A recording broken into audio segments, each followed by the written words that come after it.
Magandang araw mga kakotsero. Ito na naman po ang inyong lingkod na si Jigs na magbibigay sa inyo ng giya ngayong araw ng Sabado. Ngayon po ay Agosto 17 at meron po tayong magandang 7 karera ngayong araw na ito. At ang start time po natin ay alas 3 ng hapon. Ingat po tayo at sobrang init sa labas. Kung meron po kayong pass bet, sa bahay na lang po kayo. Uulitin ko po, itong aking giya ay purely review and analysis ko lamang at walang halong information. Umpisahan na po natin. Race number 1, kung saan magsisimula po ang winner take all. Pilracom rating based handicap system race, class 5, 6 to 10 split. Distance is 1400 meters. Dito po may 6 na kalahok, no? Sa karera pong ito, anybody's race po ito, no? Yung Abalicious, Lightning Bolt, Barayong, Surplus Boy, Smart Tejas, puro may panalo po yan. Except for one for the road, kahit walang mabilis, mahaba ang distansya at medyo malakas lumakad to Etong si Barayong last run po, tersero po dumating ito. At itong Lightning Bolt, bumaba po ng laban. Alam naman nating lumalaban po ito kay Bossa Nova. Ito si Surplus Boy naman, ito bumaba rin po ng laban. Pero ako mamimili po ako dito, no? Dalawa lang po ako dito. Doon po ako sa numero 3 na si Barayong, nasasakyan ni Ayitan Shoko. At ang panigundo ko, yung numero 2, si Lightning Bolt. Race number 2. Dito po, magsisimula ang ating pick 6. Pilracom rating based handicap system race, class 4, 28 to 33. 1400 meters is the journey. Dito po may 7 kalahok, no? But 6 in numbers dahil may coupled entry po tayo. Andyan po yung numero 4 super former coupled with official seal. Dito sa karerang ito, no, wala akong masyadong nakikitang matulin bukod kay Easy Way and Money for Gabriel, no? Pero tingin ko kaya ni Easy Way yung area nito. Nung nakaraan gustong unahan ni Easy Way si Asyong. Kung saan nanalo si Magandang Dilag, nakipaghabulan lang po si Easy Way doon, dumating po siya ng pang-4. Sa tingin ko, ang ganda ng numero ngayon, Uno Hernandez. Tingin ko, yan po ang napupusuan ko dyan, si Easy Way. Although may mga panalo din po sila American Paraya, galing sa panalo po yan. Marilag, yung super former nag-uumento po, tinalo po nakaraan niya si Calendar Girl. Pero ako mamimili po ako dito, dalawa lang po ang pipiliin ko ulit sa race number 2. Doon ako sa numero 1 Easy Way, panigundo ko numero 4 super former coupled with official seal. Sa race number 3, dito po magsisimula ang pick 5. Class 5, Pilracom rating based handicap system race, class 5, 5 split, placer. 1400 meters is the distance. Dito may 7 kalahok, no? Itong karerang to, no? Ang possible scenario po rito, mga mabibilis po dyan na nakikita ko, yung numero 5 Blue Label at Time for Music. Itong si Blue Label, tingin ko ito magdadala ng unahan dito at si Time for Music. Although, kung magkaroon sila ng hagaran sa unahan, possible pong makaremate yung Honey Rider, Red Hawk, Blown Away at Double Strike. Although pass muna ako kay Double Strike, no? Kasi si Sky Magic lang po tumalo dito kay Double Strike, hindi pa po siya natimbang dun. Kaya medyo pass muna ako kay Double Strike. Ako ang pili ko po rito yung laging in the money sa past 2 runs niya, no? Doon ako sa numero 4 Blown Away, nasasakyan ni BJ Galleta. Ang panigundo ko po rito yung numero 1 Honey Rider na sasakyan ni Kelvin Abobo at isasama ko ito, pwedeng pang-upset to. Giant Killer po ito, yung numero 2 na si Red Hawk. Nasasakyan naman po ni Apoy Asuncion. Sa race number 4, Pilracom rating based handicap system race, class 3 and 4, 34 to 39, 40 to 46, merge. Dito po magsisimula yung pick 4 natin, no? Ang distansya po nito is 1,400 meters at dito may 6 na kalahok. Ang possible scenario po rito, no? Ito nagbabalik sonically, no? Bago nagbakasyon niya, ang galing ng panalo niya sonically, banderan tapos. Tingin ko siya ang magdadala ng unahan dito sonically, nasakay ni Conrad Henson.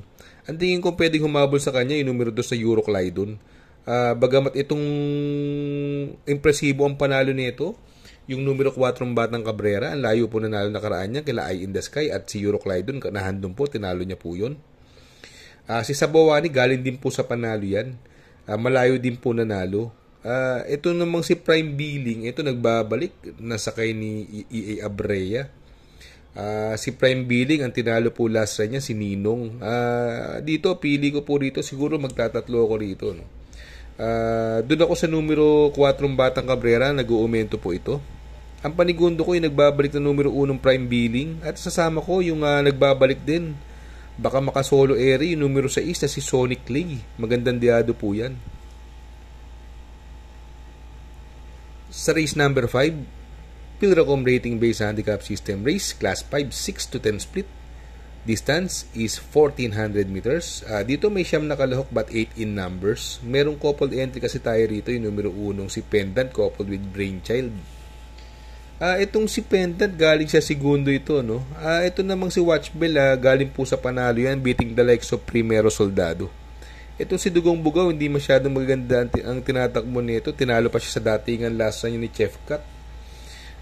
Si Jeng Sad Enough, hindi rin maganda ang tinakbo, although may konting balita tayo na inayaw lang nung karera yan. Baka nag-aantay lang, nagpapadihado lang po yan, kaya wag po kayong mawawalan yan dahil pag kaya kinalabit, tingin ko malaki tsansa niyan. Itong double time, magandang dihado din po yan. Si double time, nasasakay ni Pamboy. Naipanalo po ni Pamboy yan, dihado si double time. At yung Maria Cristina Pauls, nasakay ni Marlon Loma, bumaba po ng laban yan. Pero dito ako mamimili po, dun po ako sa numero 1 Pendant, coupled with Brainchild.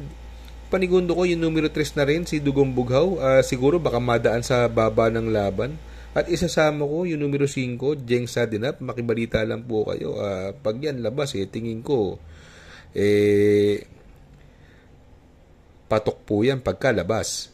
Kaya dito sa race number 5, ang pili ko po, numero 1 Pendant coupled with Brainchild. Panigundo numero 3, Dugong Bughaw. At isasama ko pa rin yung numero 5, Jeng Sadinap. Sa race number 6, penultimate race, Pilracom Rating Based Handicap System Race, Class 5, 11 to 15 split. 1,400 meters is the distance. Dito may 11 kalahok, no? Dito another anybody's race, no? Although may mga panalo po yung Sampaloc Bride, makipalita po kayo. Alam nyo naman na hindi natin maintindihan din ng owner nito kung maglalabas o iaayaw, no? Yung numero 3, ito, laging in the money, napupunto po ito. Numero 3, potential. Ang gagaling po ng mga tinatakbo niyan. Last run, segundo po yan. Si Animo Lasal, ito, magandang diado rin po yan. Yan, inabot lang po yan nakaraan. Tersero po yan. Si Animo Lasal, kila Kananggaman Island. At ito, si Static. Si Static naman, sa ni Pabs Cabalejo, ito medyo mababa na sa laban. Alam naman natin na tinalo niya, si Bohemian.